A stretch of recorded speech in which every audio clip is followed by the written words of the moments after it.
Так, приехали на фабрику бескаркасной мебели. Смотрите, какие образцы у нас здесь есть. Так, это тоже песик бескаркасный, если что. Поехали дальше. Вот так будет создаваться диван. Это будет вырезаться, обшиваться тканью. Вот уже готовые образцы. Вот сейчас будет спрессовывать прессом.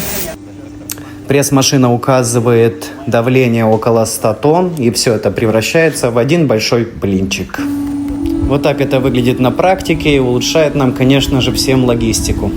Спрессованный диван, вес его около 15 килограмм, считайте сейчас, по $1,5 да, за килограмм. Какая экономия? Это $450 вы экономите на бескаркасной мебели. Обращаемся, вы знаете, к мы писали. Все, обнял, поцеловал. Матери привет. По плотности то же самое. Я смонтирую вот так. Достаточно.